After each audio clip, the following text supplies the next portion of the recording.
Goran, avtor knjige z naslovom Čefurji raus. Kaj se ti je zgodilo včeraj?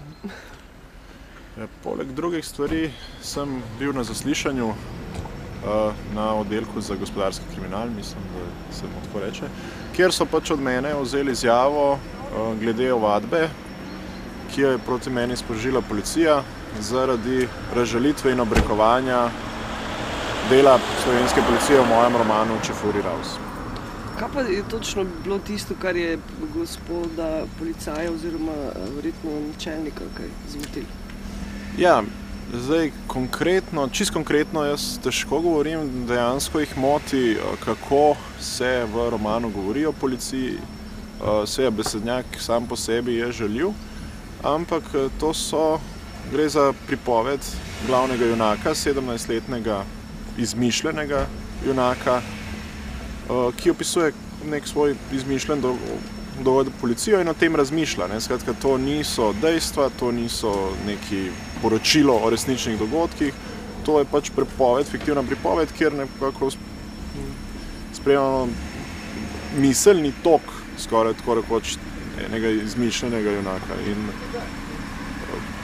jaz razumem, da je nekomu ni lepo slišati kot to o policiji, ampak če pa mislimo, da imamo na svetu tok in tok filmov, ki obravnavajo ravno to, pokvarjene policaje, ne vem, korupcijo v policiji, vse živo, potem se moramo misliti, da pač to v fikciji mora biti dovoljeno. Pač v fikciji si moramo imeti to svobodo, da si stvari izmišljujemo, da jih priredimo, konec koncev je to namen fikcije. Če pač ljudje to vzamejo preveč zares, je pa po mojem to bolj njihov problem, kot pa problem avtorjev. Kako je pa izgledalo to, ko so prišli po tebe in to odpeljali? Ta postopek je potekal zelo korektno, čist na eni profesionalni ravni, so prišli, predstavili so mi zadevo, povedali so mi, kaj od mene pričakujejo. Jaz sem potem tudi od tja šel, so v bistvu vzeli mojo izjavo. Vse to je v bistvu potekalo zelo neboleče in tako da jaz sem v bistvu samo povedal to, kar sem imel zapovedati. In to je to, da roman pač sam po sebi že po definiciji fiktivno delo, da govori o izmišljenih dogodkih in da seveda to ne more biti dokazno gradivo. Kaj pravijo pravniki, s katerimi si se najbrž tudi posvetoval, pogovarjal o tem? Bolj ali manj v bistvu so bolj začudeni.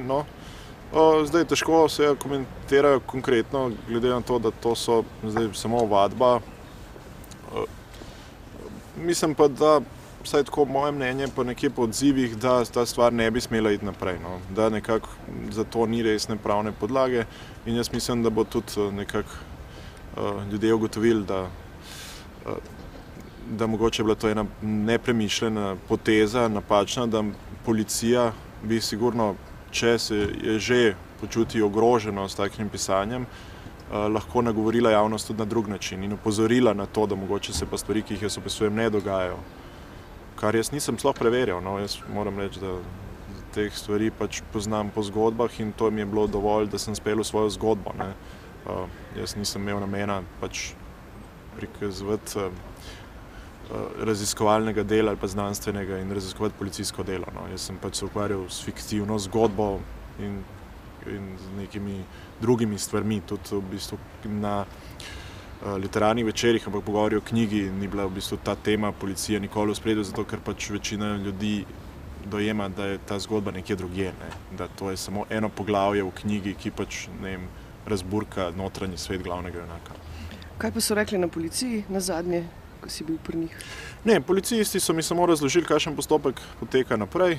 Rekli so, da za njih je zdaj z mojo izjavo nekako stvar zaključena, saj za ta del. Da bojo to pač predali tožilstvu in da je to to. Bili so, v bistvu, moram reči, zelo korektni. Se pravi, naslednja stopnja, če je lahko tudi, sodišče, ustavno sodišče? Ja, lahko seveda zdaj tožilstvo vzdigne, ali kako se temu reče, tožbo, kar pa jaz resnično ne verjamem oziroma resnično upam, da do tega ne bo prišlo.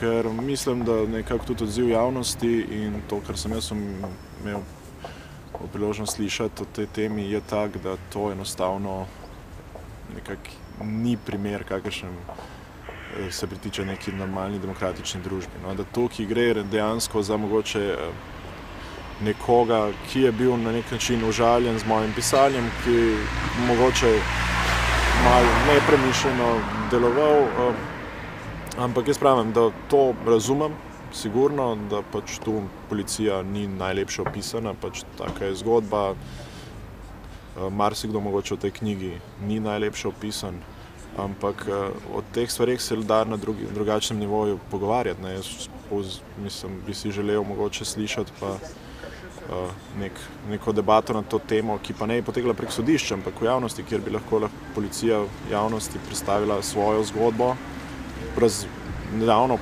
povedala o svojem razočaranju ali pa nestrinjanju s tem. No? In kjer bi se lahko povedali, kjer bi lahko pač ona javnosti, ker mogoče tudi dosti bralcev vzeli to knjigo preveč zares, ne samo policistov, in tem bralcem tudi povedala, da stvari pač niso takšne in da so del fiktivne zgodbe in da so plod moje domišljije. Mislim, da bi s tem mogoče več dosegali. No? Epilog je torej tak. Jaz upam, da bodo šli v tej smeri, no? Da bodo šli v tej smeri, da bodo nagovorili občinstvo, tiste bralce, za katere se jim zdi, da mogoče so prek knjigo vzeli preveč zares in imajo zdaj neko krivo predstavo o policiji, da jih bojo nagovorili in jim povedali pač neko svojo zgodbo. No? In potem se bojo bralci lahko odločili, ali sami pre sebi odločili, kakšno predstavo bodo imeli v policiji. No? Mislim, da zdaj trenutno imajo mogoče zelo slabšo, kot je pač res v resnici. Ok, Goran, hvala lepa, pa čim manj opravka s policijo. Enako.